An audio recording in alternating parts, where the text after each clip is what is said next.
Let's get a little tech chatty and talk about in-app purchases. Did you know that the average selling price for an app is $14?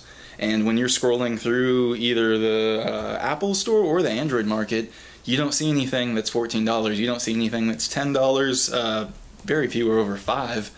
The way these dudes are making such a killing is they're releasing these free apps, and then you get hooked on the game. You want some super unique hat, or you want a chicken mount, or a little spectral kitten to follow you around whenever you're playing. So you start buying these extra things. Some of the games are really, really fun, and then as soon as you run out of ammo, or run out of coins, or run out of whatever variable it is, they start to throttle you back, and all of a sudden you're not having as much fun.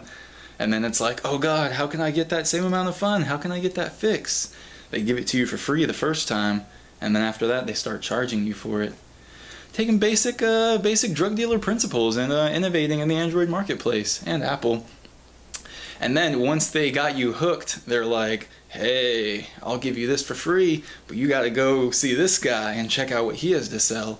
So you go in for one thing, and then you got these like gateway apps that you're kind of getting like forced into. And then you get hooked on those apps, and then all of a sudden you're overdrafting and paying like $36 for like an extra gold coin or some ridiculous looking hat on your character. Oh god, what have I done? Cool. If you want to get fit with all your super tech, check out this new Nike thing. This is really cool. You click start run or start walk or whatever you want to do, start bike, just get out there, you know, do a little bit, little baby steps. And this is like your new training. Like this is having a personal trainer. It has all kinds of sports athletes, and when you're done with your run and press end run, you get like, not constructive criticism, but they give you like encouragement, and they're like, great job for getting the run in out there. Really cool.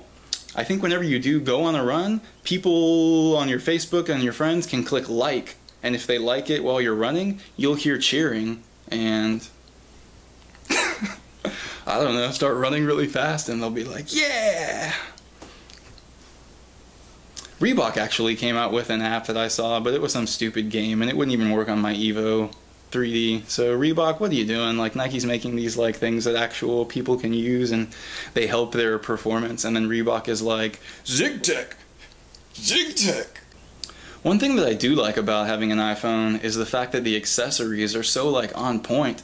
You can find everything. Like, people make stuff overseas all the time, and it just gets shipped in mass over here.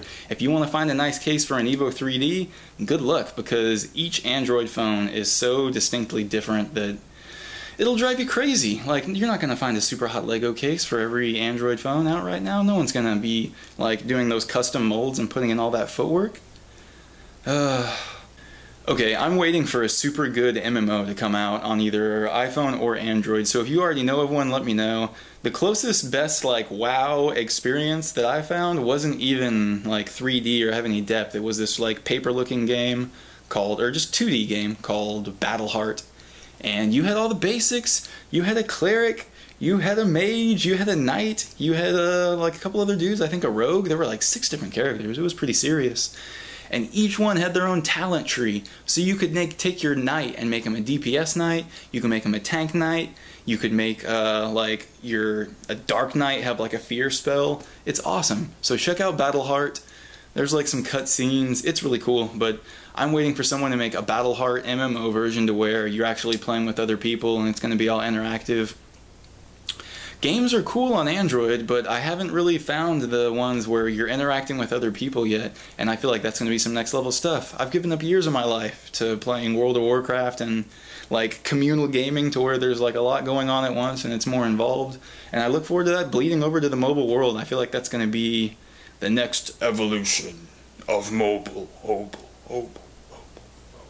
If you've been rocking an Android phone and it seems like your battery isn't making it as long as it used to, it's okay, it happens to lots of guys.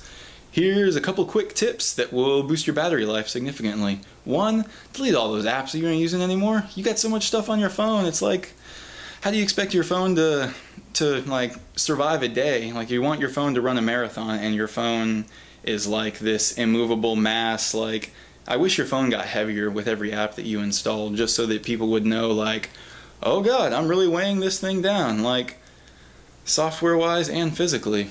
But then, you know, old people would be like calling Best Buy and being like, I can't pick up my iPhone, send out the Geek Squad. Delete a whole bunch of your apps. Download something that's called a cache clear, and that's C-A-C-H-E, like Cash Money Millionaires. But what that'll do, it'll delete a whole bunch of stuff that is in your cache, like your web browser history. It can delete your messages if you want, and things of that nature. So delete your apps, clear your cache, and reboot your phone. Take out that battery. That's one of the luxuries that we have. People with iPhones can't take out their battery, so spoil yourself and pop that bitch out and put it back in and enjoy that fast, perky phone. If you have kind of an older phone and you don't like your stock OS and you want to speed things up a little bit, I would recommend Launcher Pro, and then there's all kinds of other alternatives. But Launcher Pro has been pretty good to me. On slower devices, on my Droid Aris, instant speed boost, like buying a new phone speed boost. So check it out and flip the fuck out. I think anyone with an Android phone can kind of agree with me on this, but it's kind of like in a reluctant way.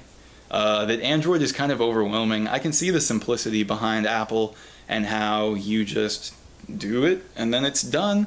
And then with Android, like if you are a super serious hacker 10,000, you can do anything you want to this. I mean, I guess with iPhone you can jailbreak it too, but with Android you can root. There's all kinds of like depth to it, and then the iPhone is just kind of like this pre-packaged like super easy phone.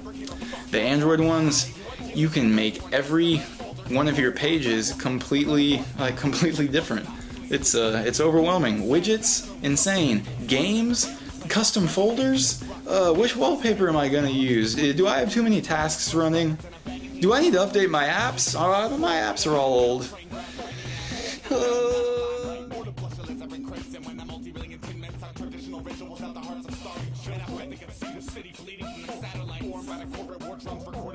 Dirty up, bam, bruised by the use of wicked palace, chewed by the tooth of living baggage.